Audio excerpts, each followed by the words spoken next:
आप लोगों का जो कैलकुलस है उसमें कितना हो गया था, डिफरेंशिएशन और इंटीग्रेशन दोनों खत्म करा दिए थे ना?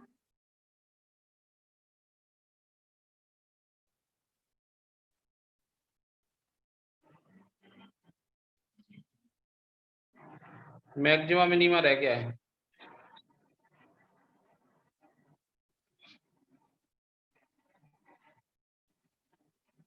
ठीक है, कराते हैं आज।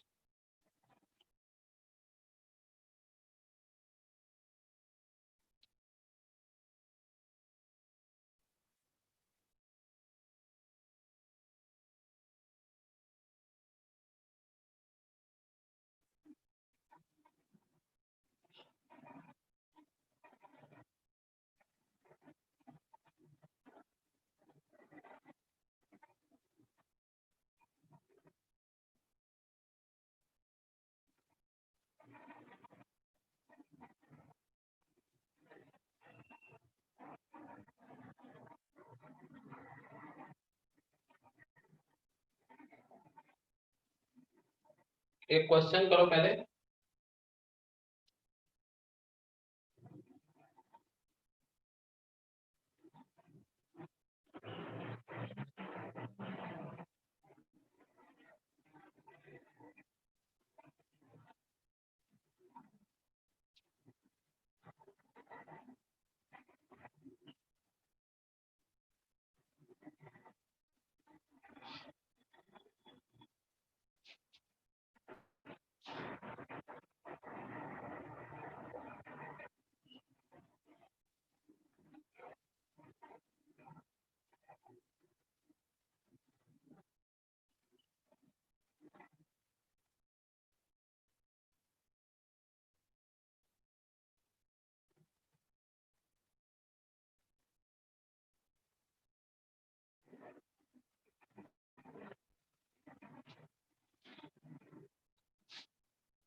फर्स्ट का कुछ आंसर आया?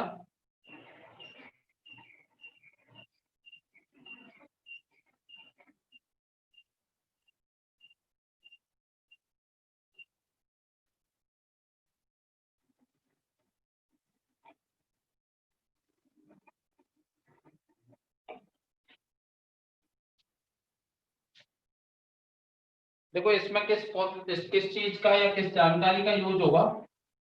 मैंने बताया था dy अपॉन dx होता है rate of change of y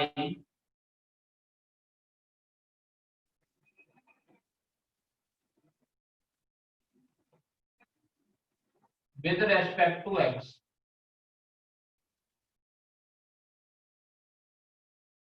ये बताया है कि नहीं बताया बोलो? dy अपॉन dx का मतलब है y की रेट ऑफ चेंज x के रेस्पेक्ट में। बताया ना? इसी चीज का यूज होगा। देखो वॉल्यूम चेंज हो रहा है 20 सेंटीमीटर क्यूब पर सेकंड से, तो वॉल्यूम की रेट ऑफ चेंज दे रखी है 20। इतना साफ कर देता हूँ, इसमें बस इतना ही दिखाया। वॉल्यूम की रेट ऑफ चेंज टाइम के रेस्पेक्ट में दे रखी है 20 सेंटीमीटर क्यूब पर सेकंड। पर सेकंड दे रखा है मतलब टाइम के रेस्पेक्ट में दे रखा है।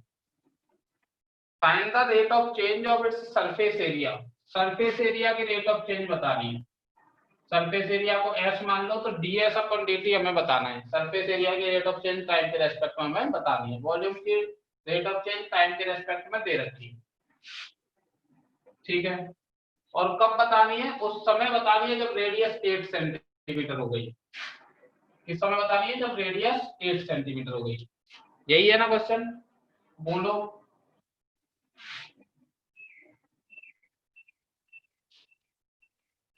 ठीक है। स्फीयर का वॉल्यूम होता है 4/3 πr3। ये जानते हो आप। अब t के रेस्पेक्ट में डिफरेंशिएशन कर दो। dv upon dt equal to 4/3 r cube का डिफरेंशिएशन क्या हो जाएगा? r क्यूब का हो जाएगा 3r² और dr अपॉन dt।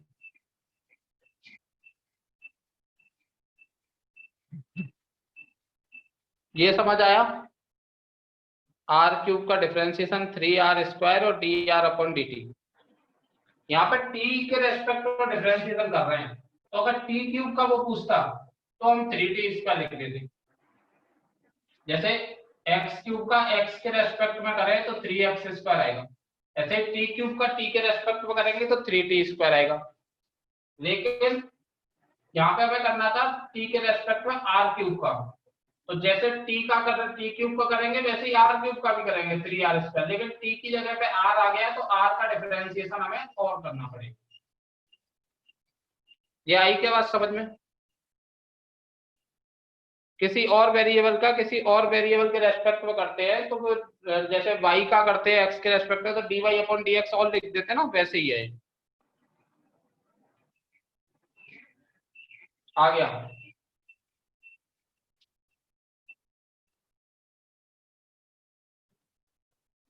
तो dv अपॉन dt हमें दे रखा है 20। 3 से 3 कैंसिल हो गया। 4 r की वैल्यू 8 दे रखी है तो 8 का स्क्वायर 64 dr अपॉन dt। यहाँ से मुझे dr अपॉन dt मिल जाएगा 5/64 पाई। यहाँ तक आया समझ में आपको?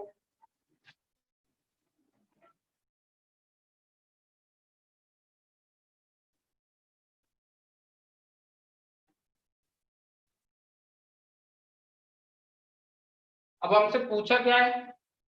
पूछा है उसने सरफेस एरिया का rate of change. Surface area होता है इसका स्फीयर का क्या होता है? सरफेस एरिया 4πr² होता है क्या?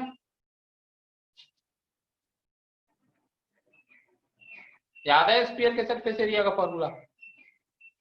यही होता है। तो सरफेस एरिया 4πr² है तो ds अपॉन dt पूछा है तो t के रेस्पेक्ट में डिफरेंशिएशन कर दो। 4πr² का डिफरेंशिएशन हो जाएगा 2r dr upon dt। t के रेस्पेक्ट में करना है इसीलिए dr अपॉन dt मतलब r का और करेंगे। अब देखो ये हो गया 8 पाई, आर की वैल्यू 8 पता है और D R upon D T की वैल्यू पता है मुझे 5/64 पाई। मुझे लग रहा है 5 आ गया आंसर। बताओ समझ आएगा?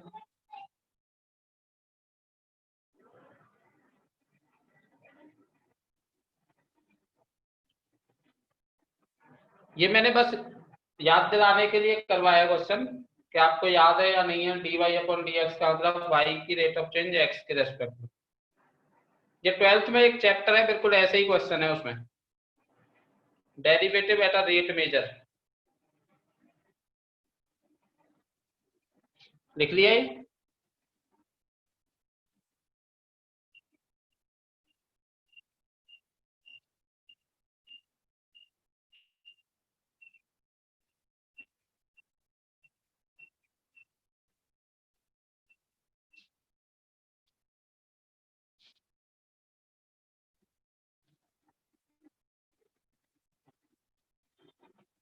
अगला क्वेश्चन देखो,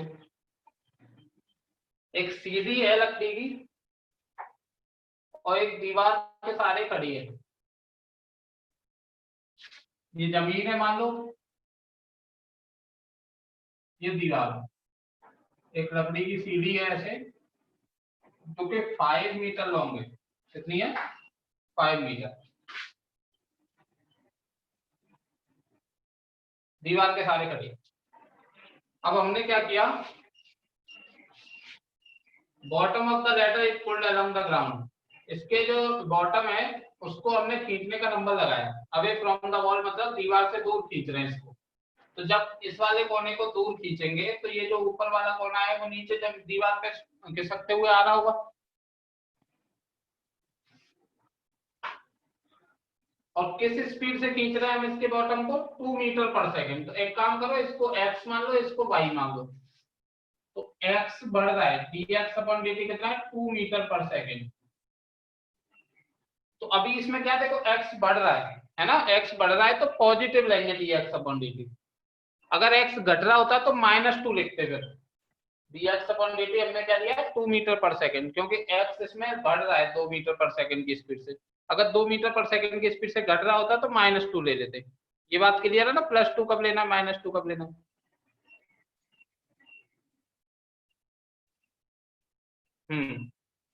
और सुनो, पूछा क्या है, how fast is the height of the wall decreasing when the foot of the ladder is 4 metre away. मतलब ये जो हाइट है ये किस स्पीड से कम हो रही है। तो dy अपॉन dt पूछा है, किस स्पीड से चेंज हो रहा है। ये दे रखा है कि इसको किस स्पीड से खींच रहे हैं, तो जितनी स्पीड से खींच रहे होंगे उतनी स्पीड से x बढ़ता जा रहा होगा।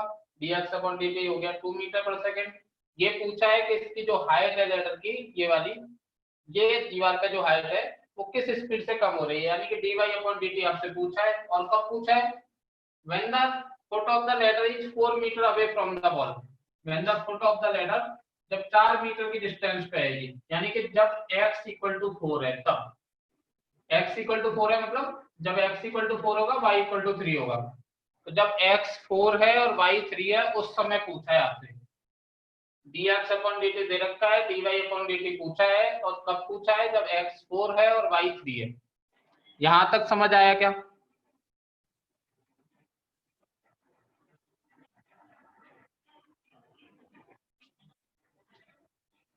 अब देखो इसमें क्या रिलेशन हमें पता है x और y में, ये पता है x² plus Y square equal to 5 का स्क्वायर। पाइथागोरस लगा दो, ये रिलेशन मुझे पता है। तो करो डिफरेंशिएशन t के रेस्पेक्ट में। तो x² का 2x और dx upon dt, dx upon dt जो आएगा क्योंकि t के रेस्पेक्ट में कर रहे हैं, तो किसी दूसरे वेरिएबल के रेस्पेक्ट में किसी दूसरे वेरिएबल का करते हैं तो ये और लिखना पड़ता है। y² का 2y और dy अपॉन dt, ये कांस्टेंट है 25, कांस्टेंट है तो इसका 0 हो जाएगा। तो ये आ गया x dx upon dt plus y dy upon dt equal to 0। अब इसमें dx अपॉन dt पता है आपको, x पता है, y पता है, dy अपॉन dt निकालना है। थोड़ा सा मुश्किल काम है, कर पाओगे क्या?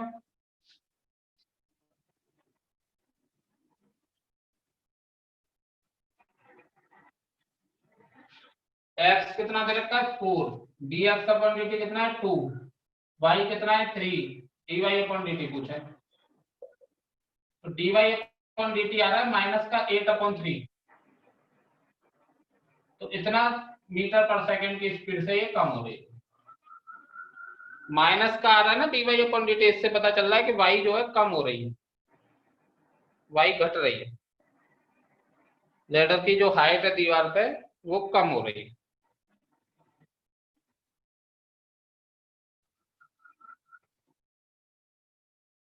तो ये रेट मेजर वाला कॉन्सेप्ट समझ में आ गया आपको?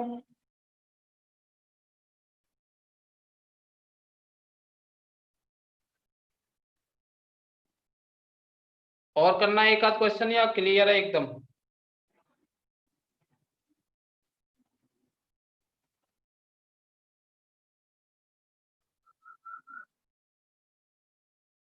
एक और करोगे? नहीं मानोगे? चलो एक और कर लेते हैं।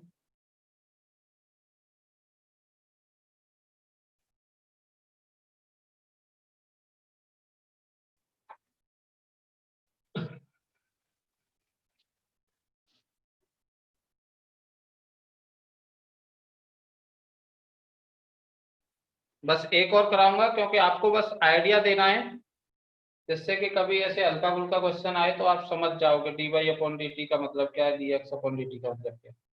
बचा हुआ तो पूरा हम 12th में पढ़ेंगे डिटेल में।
देखो कैसे होगा ये।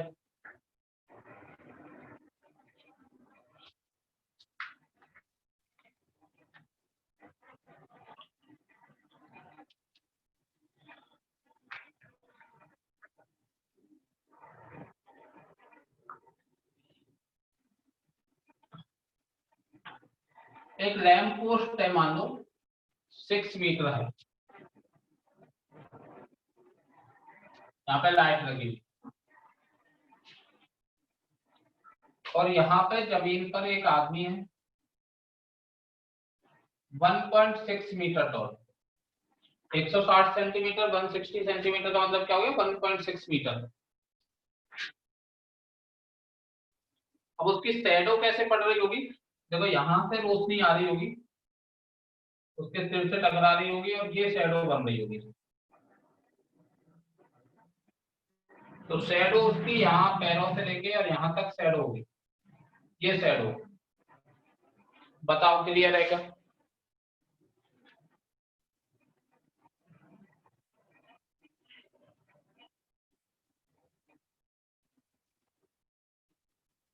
ठीक है, ये मान लो आप x है यहां से लेकर के यहां तक, और ये शैडो जो है वो y मान लो आप। अब देखो क्या दे रखा है और क्या पूछा है।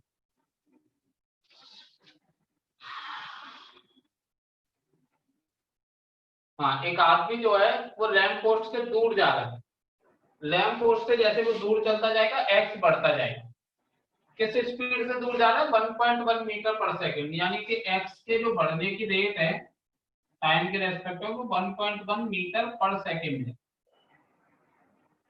बोलो ये क्लियर है क्या?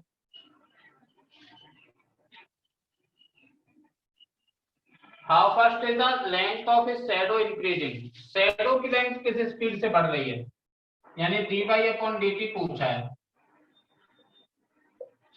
कि y किस रेट से चेंज हो रहा है। और कब पूछा है? When he is 1 metre away from the pole, जब पूछा है जब वो 1 मीटर की डिस्टेंस पे है पोल से, यानी कि x उस समय कितना है 1, उस समय पूछा है। ठीक है, तो हमें पता चल गया dx/dt दे रखा है, x दे रखा है, dy/dt आपसे पूछा है। तो आपको क्या करना है, एक रिलेशन निकालना है x और y में।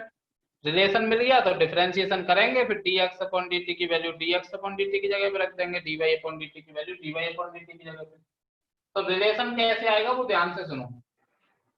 क्या आपको लग रहा है ये छोटा वाला ट्राइंगल और बड़ा वाला ट्राइंगल दोनों सिमिलर ट्राइंगल होंगे?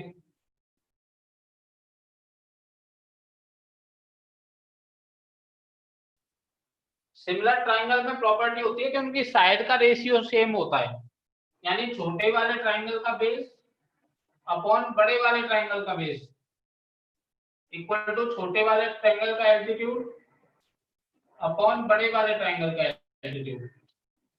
ये सेम होगा रेशियो। क्लियर है ना?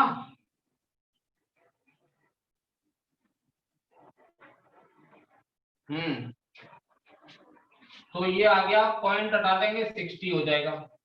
ठीक है, इसको 16/60 और 4 से डिवाइड करा दो, 4/15 हो जाएगा ये। 15y equal to 4x plus 4y, 11y equal to 4x। अब कर दो डिफरेंशिएशन, तो 11 dy/dt इक्वल टू 4 dx/dt। ये आया ना, y का dy/dt हो गया, x का dx/dt। तो dy/dt हो जाएगा 4/11 इंटू dx/dt। तो dy/dt क्या हो जाएगा? dy/dt हो जाएगा 4/11 इंटू dx/dt, यानी कि 4/11 dx/dt दे रखा है 1.1, तो आ जाएगा 0.4 मीटर पर सेकंड। तो शैडो भी उसकी 0.4 मीटर पर सेकंड की स्पीड से बढ़ रही है।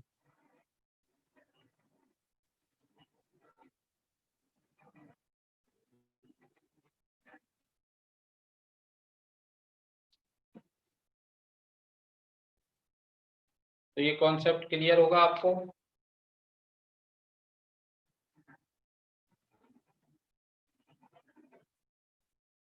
ठीक है,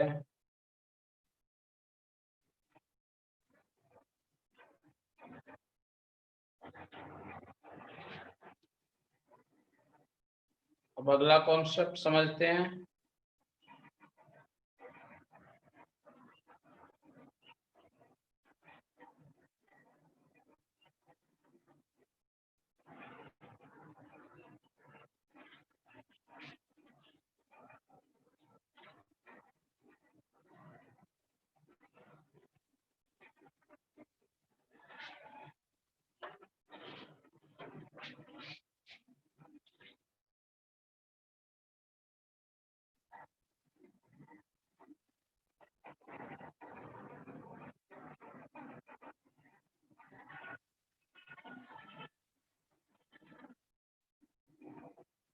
अगला कॉन्सेप्ट है टेंजेंट्स एंड नॉर्मल।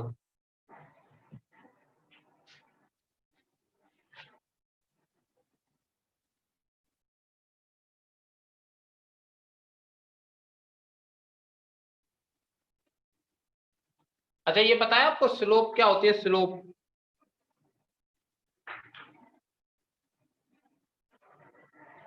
स्लोप पता है? ये पता है अगर एक पॉइंट दे रखा है और स्लोप दे रखी है तो लाइन की इक्वेशन निकाल लोगे, कैसे निकलेगी?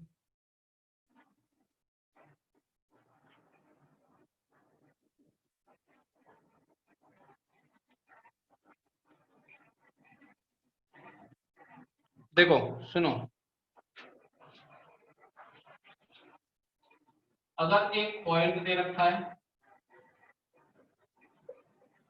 और स्लोप दे रखी है, तो इस लाइन का जो इक्वेशन आएगा वो ऐसे आएगा y minus Y one M X minus.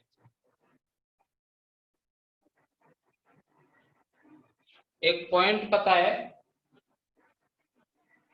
x1 Y one, जिस पॉइंट से ये लाइन जा रही है, और इस लाइन की अगर स्लोप पता है m, तो लाइन का इक्वेशन आता है y minus Y one equal to M X minus X one. ये अभी पढ़ोगे आप, कब पढ़ोगे? कोऑर्डिनेट ज्योमेट्री जब स्टार्ट होगी मैथ, ठीक है। अच्छा स्लोप कैसे आती है? स्लोप के लिए आपको चाहिए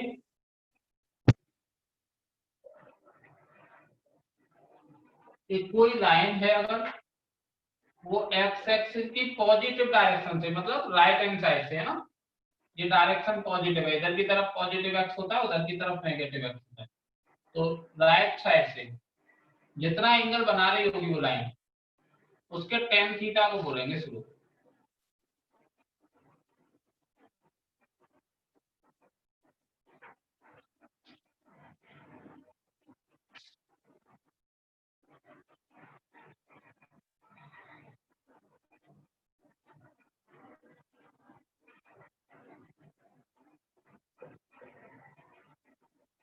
अगर कोई लाइन एक्स एक्सिस के पैरेलल हो गई तो स्लोप जीरो हो जाएगी। अगर कोई लाइन वाई एक्सिस के पैरेलल हो गई तो स्लोप नॉट डिफाइंड हो जाएगी।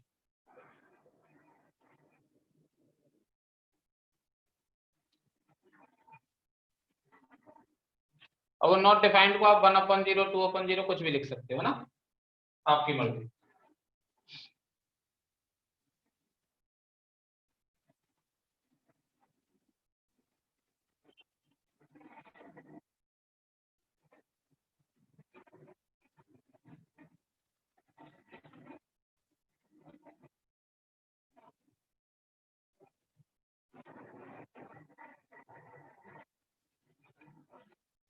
इतना लिखा?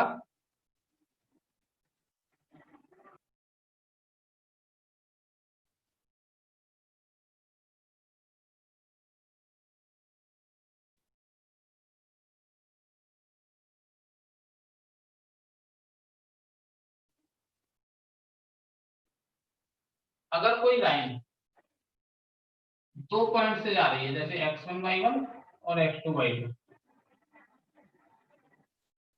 तो उसकी जो स्लोप होगी वो y2 minus y1 upon x2 minus x1 से आ जाएगी।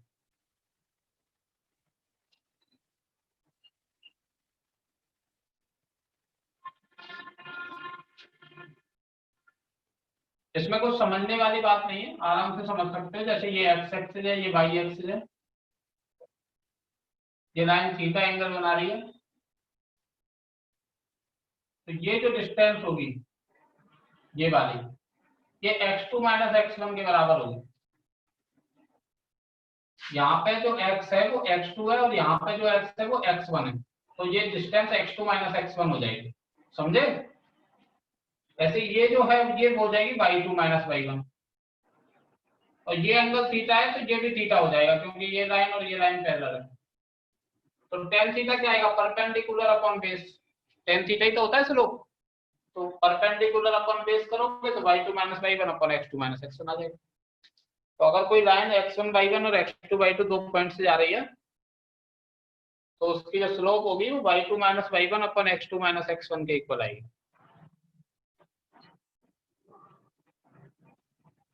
तो अब अगर लाइन का इक्वेशन हमें लिखना है, तो लाइन का इक्वेशन मैंने ये बताया था अभी, x1 y1 पॉइंट से जा रही है और स्लोप m है, तो ये होता है लाइन का इक्वेशन। तो अभी दो पॉइंट दे रखे होंगे तो स्लोप क्या हो जाएगी, y2 minus y1 upon x2 minus x1, ये हो जाएगी। ये लाइन का इक्वेशन आ जाएगा।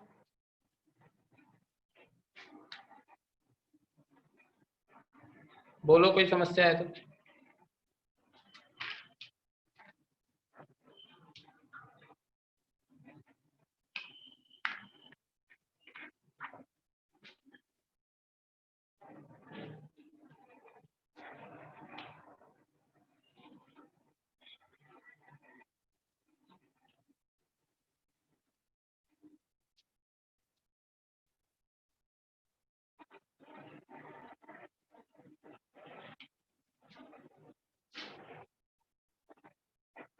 वैसे लाइन का जनरल इक्वेशन ऐसा होता है, और अगर इस तरह से लाइन का इक्वेशन लिखा है और उसकी स्लोप आपको चाहिए, तो slope minus a upon B के बराबर आती है, यानी minus coefficient of x upon coefficient of y।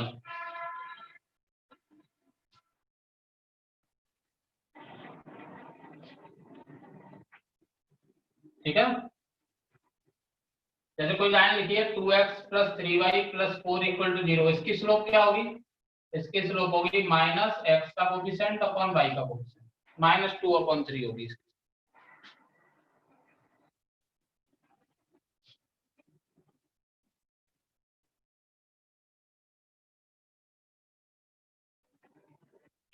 बताओ कोई डाउट है तो।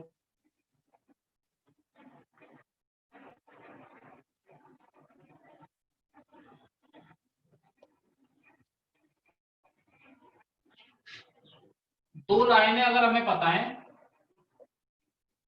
एक की स्लोप है m1 और एक की स्लोप है m2। दो लाइन हमें पता है, एक की स्लोप है m1, दूसरे की स्लोप है m2, वो दोनों अगर इंटरसेक्ट कर रही हैं तो उनके बीच में कितना एंगल बन रहा है, अगर ये हमें निकालना है तो इस वाले फॉर्मूले से निकाल लेते हैं।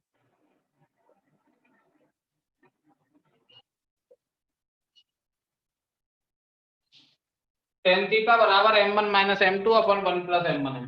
अब ये जो वैल्यू है अगर 1 आ गई तो थीटा 45 हो गया, √3 आ गई तो 60 हो गया, 1 अपॉन √3 आ गई 30 हो गया, ऐसे करके।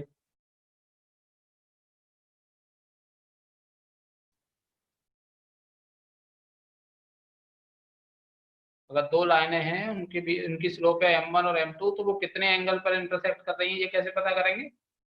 tan theta equal to m1 minus m2 upon 1 plus m1 m2 वाला फॉर्मूला लगा दें।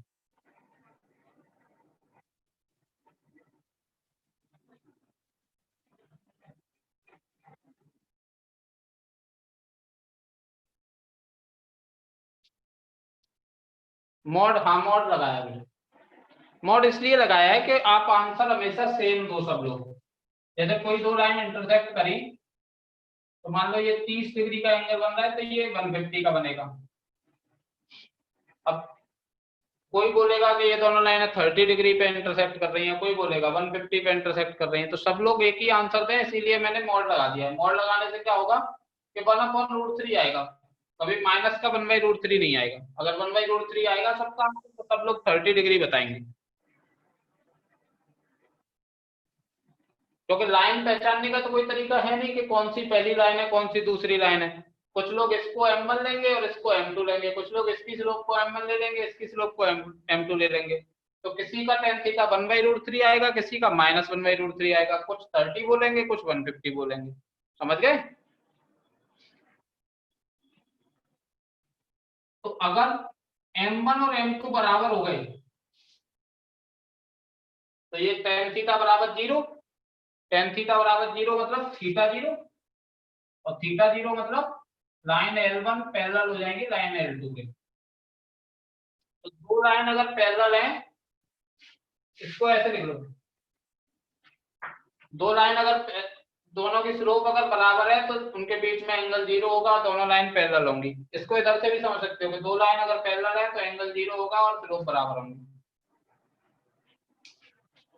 अच्छा, अगर m1 इंटू m2 की वैल्यू -1 हो गई, m1 इंटू m2 की वैल्यू -1 अगर हो गई तो डिनोमिनेटर में 0 बन जाएगा, तो tan थीटा आएगा नॉट डिफाइंड, और tan थीटा नॉट डिफाइंड आएगा मतलब थीटा हो जाएगा 90 डिग्री, और थीटा 90 डिग्री हो जाएगा मतलब L1 लाइन परपेंडिकुलर हो जाएगी L2 के।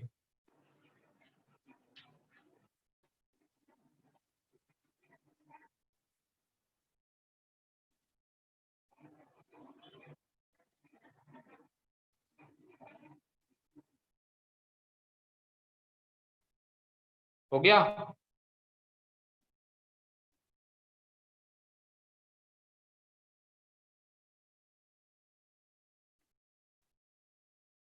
बोल देना कोई भी परेशानी है तो।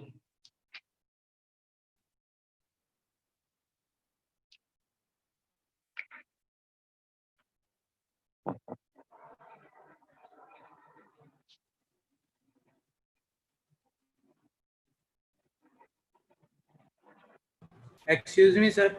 हाँ बेटा। सर ये कोई मतलब जरूर ये हमने पता कैसे किया कि स्लोप जो होती है वो परपेंडिकुलर डिस्टेंस और जो बेस होता है अपॉन बेस होता है। हाँ तो सर ये आया कैसे? मतलब ये तो हम कुछ भी ले सकते थे, बेस अपॉन परपेंडिकुलर भी ले सकते थे। नहीं, स्लोप होती है tan थीटा। नहीं तो सर ये कैसे हमें पता चला कि स्लोप हमें tan थीटा ही लेनी है? अरे स्लोप tan थीटा को स्लोप बोलने लग गए, कुछ मतलब किसी चीज को तो डिफाइन करोगे कभी तो नहीं करोगे। मतलब सर सुनो,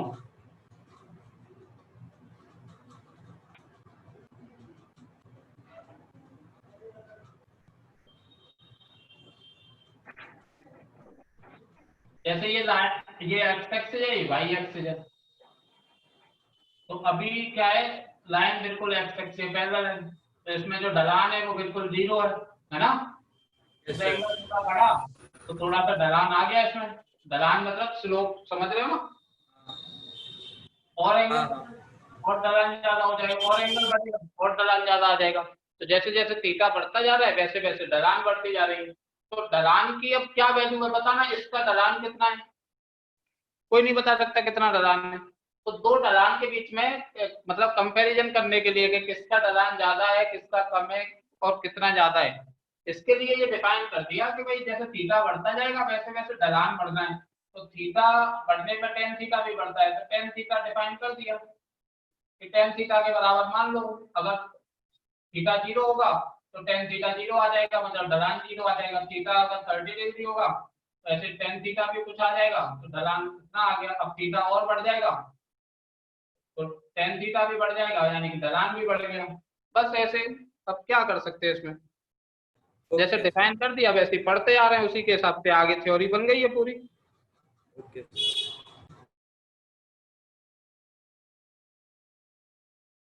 हाँ tan थीटा स्लोप, स्लोप मतलब ढलान।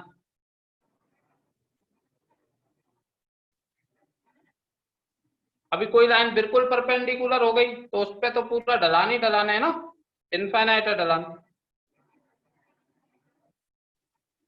उस पे से लुढ़कना थोड़ी, उस पे से तो गिरना ही है सीधे। अब वो अगर साइन थीटा से डिफाइन कर देता तो साइन थीटा से पढ़ रहे होते, फिर लाइन का इक्वेशन और जो फॉर्मूले वगैरह हैं सब साइन थीटा के हिसाब से बन रहे होते। अब हम क्या कर सकते हैं, उसने टेन थीटा से डिफाइन किया तो। सर हाँ बेटा। सर जो स्लोप होती है वो नेगेटिव भी तो आती है, तो सर tan थीटा नेगेटिव भी तो हो सकता है, मॉड क्यों हाँ लिया सर? मॉड क्यों लगा लिया फिर? वो तो पॉजिटिव देगा। मॉड दो लाइन के बीच में एंगल बताने के लिए, वो जो मॉड का फॉर्मूला था जिसमें मॉड लगाया था वो दो लाइन के बीच में एंगल बताने का फॉर्मूला था। Okay sir.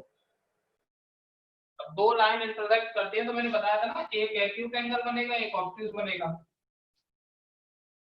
तो मॉड इसलिए बता दिया है, मॉड इसलिए लगा दिया कि सब लोगों का आंसर सेम आए, बस और कोई वजह नहीं है। कुछ लोग बोलेंगे 30 डिग्री पे इंटरसेक्ट कर रही है दोनों लाइन, कुछ बोलेंगे 150 पे, तो फिर प्रॉब्लम होती ना, कंफ्यूजन होता है, इस वजह से मॉड लगा दिया कि सबका आंसर सेम ही आए। ठीक है। Yes sir.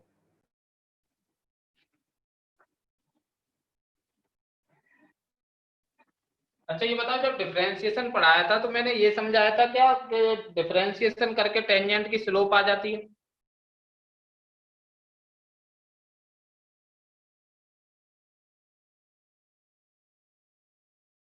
बताया था। तो जैसे ये कोई कर्व का एक ग्राफ है ना, कौन सी कर्व का, y equal to F X का मान लो, और इस पे कोई पॉइंट है, मान लो ये पॉइंट है x1 y1।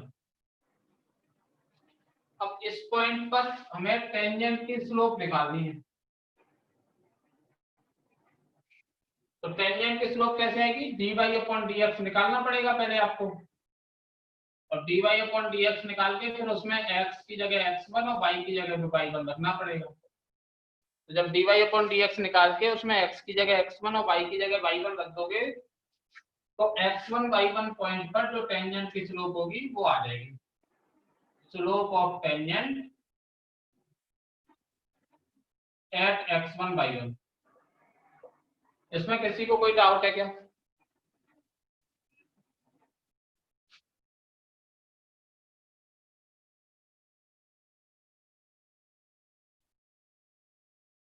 नहीं है?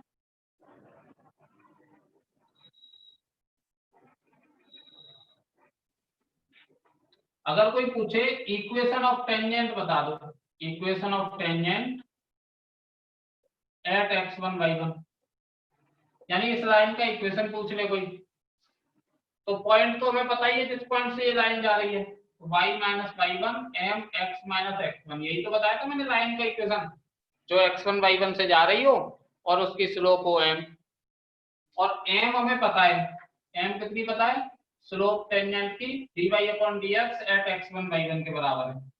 तो क्या हो जाएगी, y minus y1 dy upon dx at x1 y1 x minus x1, ये हो जाता है इक्वेशन ऑफ टेंजेंट।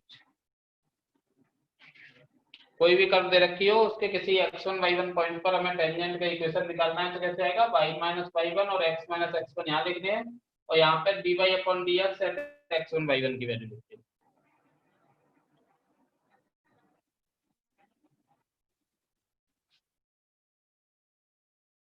इतना लिख लो तो बता देना।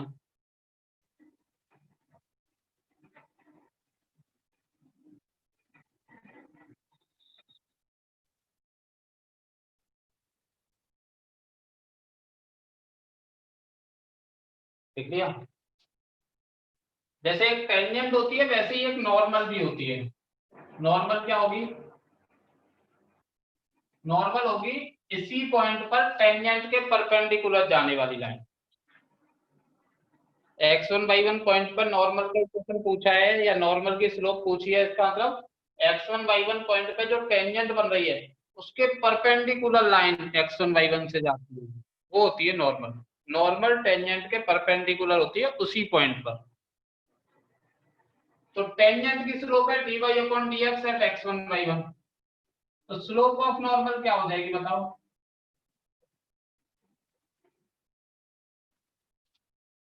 स्लोप ऑफ नॉर्मल हो जाएगी -1 upon dy upon dx at x1। कैसे पता चला मुझे? ये टेंजेंट और नॉर्मल दोनों एक दूसरे के परपेंडिकुलर हैं, और मैंने अभी थोड़ी देर पहले ही बताया था कि दो लाइन अगर एक दूसरे के परपेंडिकुलर होंगी तो उनकी स्लोप का प्रोडक्ट कैसा होना चाहिए, -1। इसकी स्लोप है dy upon dx at x1 y1, तो नॉर्मल की स्लोप कुछ ऐसी होनी चाहिए कि इसका और इसका प्रोडक्ट करके -1 आ जाए।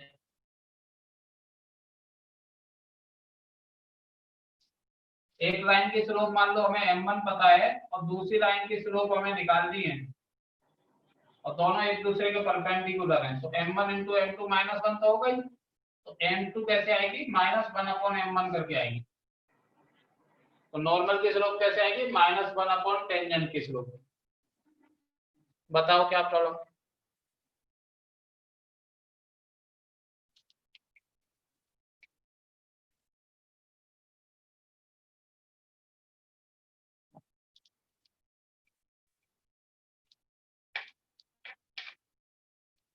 तो टेंजेंट की स्लोप पूछे तो डिफरेंशिएशन करके x1 y1 रख देना है, नॉर्मल की स्लोप पूछे तो डिफरेंशिएशन करके x1 y1 रख के जो वैल्यू आ रही है उसे -1 लिख दो, वो नॉर्मल की स्लोप हो जाएगी। किसी ने इक्वेशन ऑफ नॉर्मल पूछ लिया तो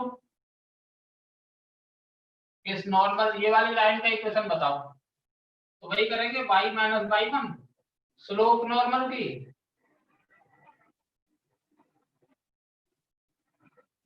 और x - x1, बस ये आ जाएगा नॉर्मल का इक्वेशन।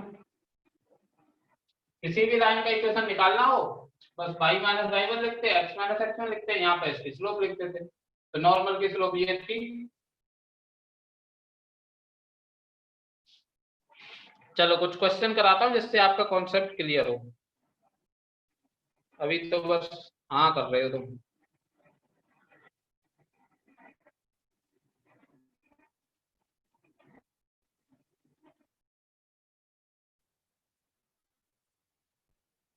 नोट कर लो तो बता देना।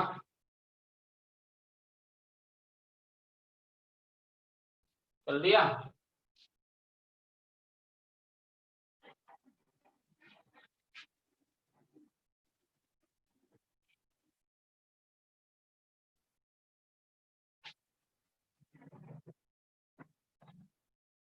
Find the equations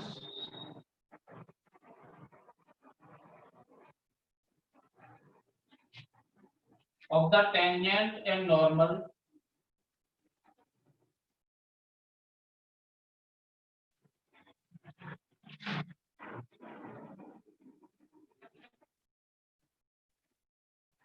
to the curve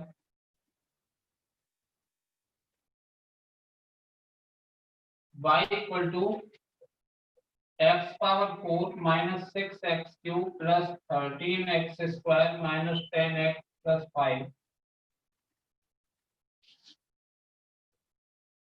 at the point 1, 3.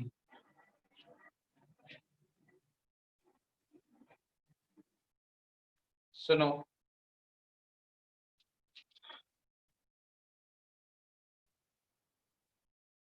Tangent का भी इक्वेशन निकालना है, नॉर्मल का भी इक्वेशन निकालना है। पहले करो dy/dx, तो ये आएगा 4x³ minus 18x square plus 26x minus 10।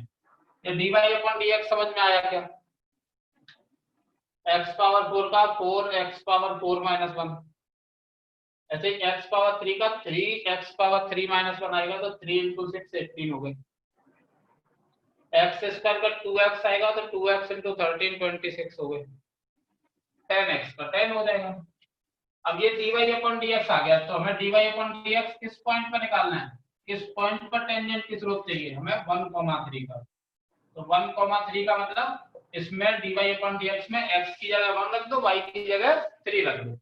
अब इसमें dy/dx में y तो दिख नहीं रहा, x ही दिख रहा है, तो x की जगह 1 रखोगे।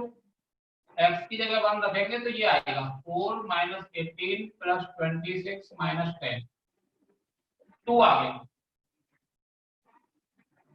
तो स्लोप ऑफ टेंजेंट कितनी आ गई? 2।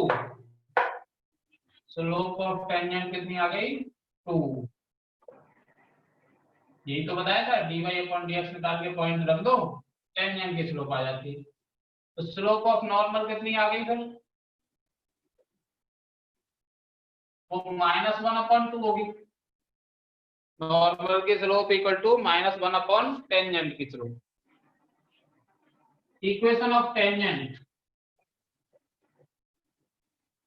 क्या होता है? Equation of tangent y - y1, point ये बताया मैं x1 y1, y - y1 x - x1, और यहाँ पे क्या आती है? स्लोप लाइन की। तो इसमें टेंजेंट का इक्वेशन निकालना है तो टेंजेंट की स्लोप लिखेंगे 2, तो ये आ जाएगा इक्वेशन 2x - y +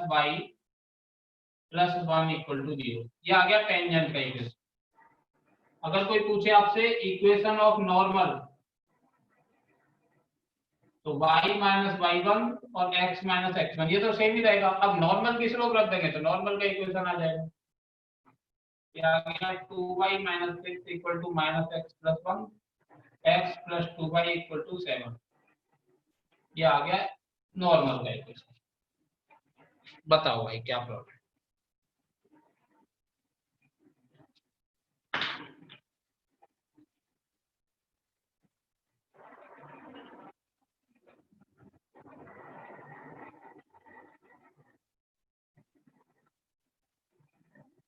कोई प्रॉब्लम नहीं।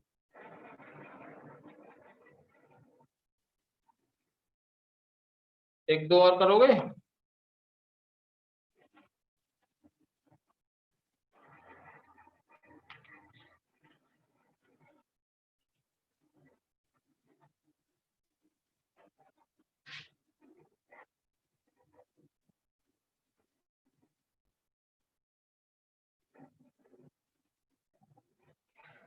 थोड़ा कठिन सा दे दूं या इतना ही सिंपल दूं?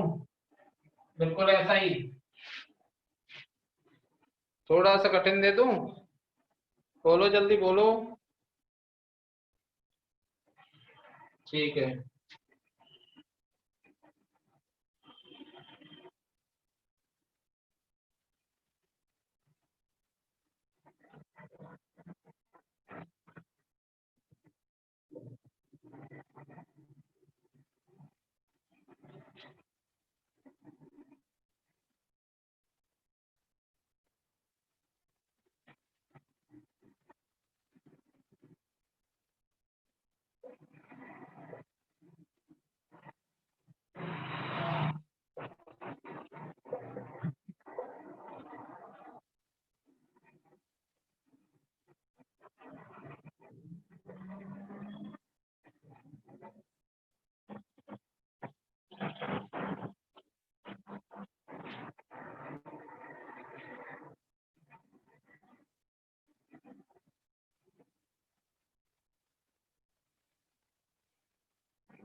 देखो मैं करके दिखाता हूँ। इसमें क्या है, इसमें पॉइंट ही नहीं दे रखा हमें कि किस पॉइंट पर टेंजेंट का इक्वेशन निकालना है, लेकिन उसने ये बता दिया कि जो टेंजेंट है वो इस लाइन के पैरेलल है। इस लाइन के पैरेलल है मतलब इसकी स्लोप और टेंजेंट की स्लोप सेम होगी। दो लाइन अगर पैरेलल होती है तो उनकी स्लोप बराबर होती है, नहीं होती? इसकी स्लोप कितनी है? स्लोप आती है minus coefficient of X upon coefficient of Y, 2 आ रही है। तो स्लोप ऑफ टेंजेंट कितनी होगी? Slope of tangent, slope of tangent भी 2 होगी, क्योंकि टेंजेंट जो है इस लाइन के पैरेलल है, तो जितनी स्लोप इसकी उतनी स्लोप टेंजेंट की। बस इतना ही पता है, पॉइंट हमें पता नहीं, तो पॉइंट अभी x1 y1 ही मान लेते हैं भाई, और क्या करें। देखो dy अपॉन dx निकालना। dy अपॉन dx क्या हो गया? अंडर रूट का डिफरेंशिएशन 1/2 अंडर रूट, और 5x माइनस 3 का करेंगे तो 5, 2 का 0 हो गया। ये आया dy अपॉन dx। तो dy upon dx at x1 y1, x की जगह x1 रख दो, y की जगह y1, तो y तो है नहीं इसमें, x ही है। तो हमारे हिसाब से टेंजेंट की स्लोप ये आ रही है, डिफरेंशिएशन करके पॉइंट पुट करके टेंजेंट की स्लोप ये आ रही है। पॉइंट तो पता नहीं, तो हमने x1 y1 मान लिया है, तो अब डिफरेंशिएशन करके पॉइंट पुट करके टेंजेंट की स्लोप ये आ रही है। लेकिन हमें तो पता है टेंजेंट की स्लोप 2 है, तो इन दोनों को इक्वल रखो, ये दोनों ही टेंजेंट की स्लोप है, इक्वल रख देंगे तो 5/2 under root 5x1 minus 3 equal to 2। तो यहाँ से आ जाएगा 5 equal to 4 under root 5x1 minus 3, square कर लो।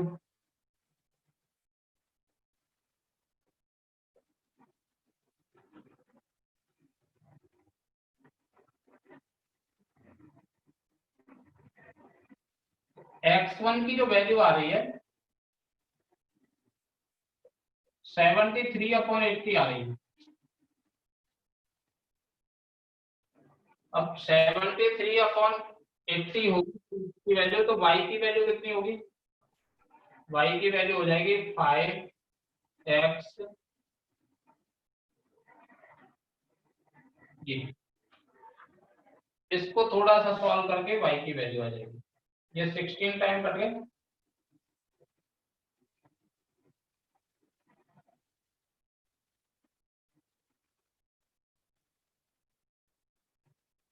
-3/4 आ रही है y1 की वैल्यू। यहां तक बताओ मुझे क्या प्रॉब्लम है।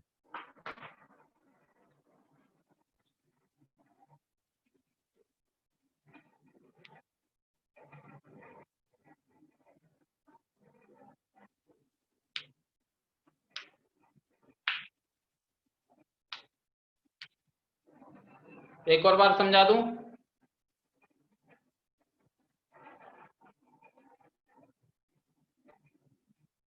आ गया।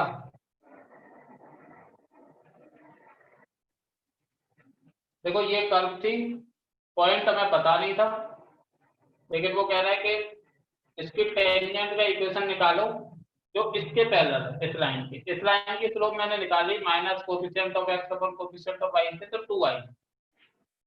तो इसी के पैरेलल टेंजेंट है, तो टेंजेंट की स्लोप भी 2u। जब टेंजेंट की स्लोप कैसे निकालते हैं, डिफरेंशिएशन करते हैं और पॉइंट पुट करते हैं। तो ये आ रही टेंजेंट की स्लोप, ये 2 के बराबर होनी चाहिए, क्योंकि ये भी टेंजेंट की स्लोप आ रही है, ये भी टेंजेंट की स्लोप आ रही है। तो इसको 2 के बराबर रखा, तो x की वैल्यू आ गई 73/80। तो x जब 73/80 होगा तो y कितना होगा ये मैंने पता कर दिया, y आएगा -3/4। तो मुझे वो पॉइंट पता चल गया जहां पर टेंजेंट इसके पैरेलल होगी। कौन सा पॉइंट पता चला मुझे? x x 73/80 और y की वैल्यू -3/4। ये है पॉइंट। इस पॉइंट पर अगर हम टेंजेंट बनाएंगे तो इस लाइन के पैरेलल होगी। अब हमें टेंजेंट का इक्वेशन बताना है। तो इक्वेशन बताने के लिए क्या क्या क्या चाहिए हमें? पॉइंट चाहिए और स्लोप चाहिए। तो स्लोप मुझे पता है 2 है और पॉइंट मुझे पता है ये। तो बस y माइनस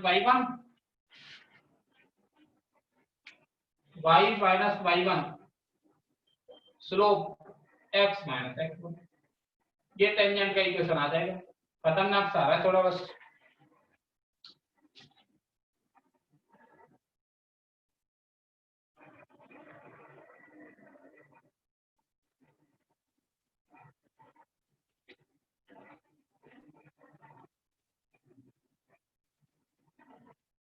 ये इक्वेशन आ रहा है, इसमें आंसर शीट में ये दे रखा है 80x -40y -103 = 0।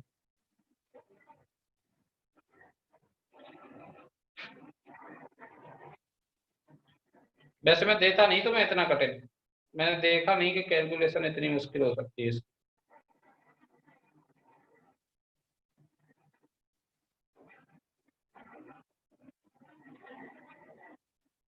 अब तो आ गया होगा समझ में। एक और क्वेश्चन ट्राई करोगे?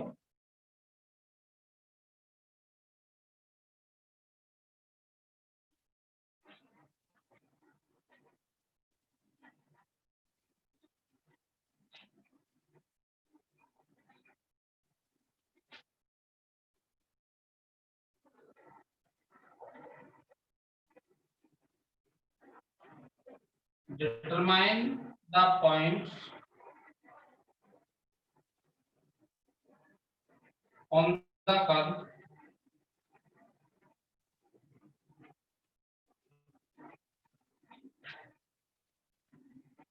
To Y equal to 3 minus X square at which the tangent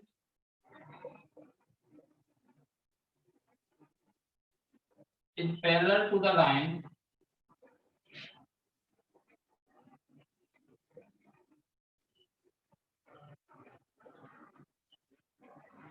x plus y equal to 0।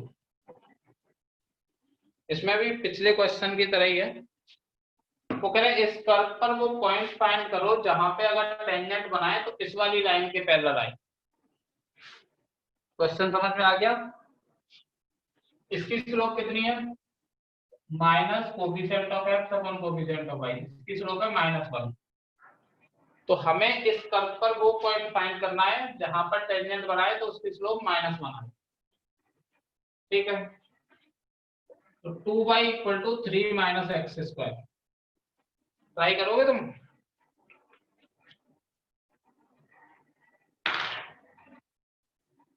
करो।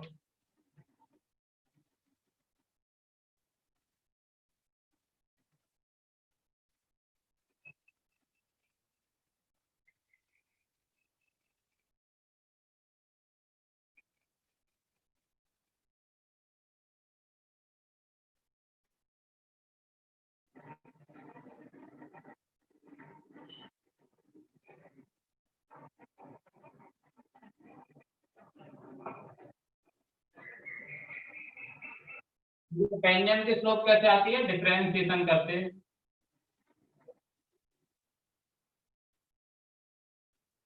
dy upon dx कितना है -x, और फिर पॉइंट तो हमें पता नहीं, तो x1 y1 ही मान लेते हैं। तो dy upon dx at x1 y1 कितनी आ गई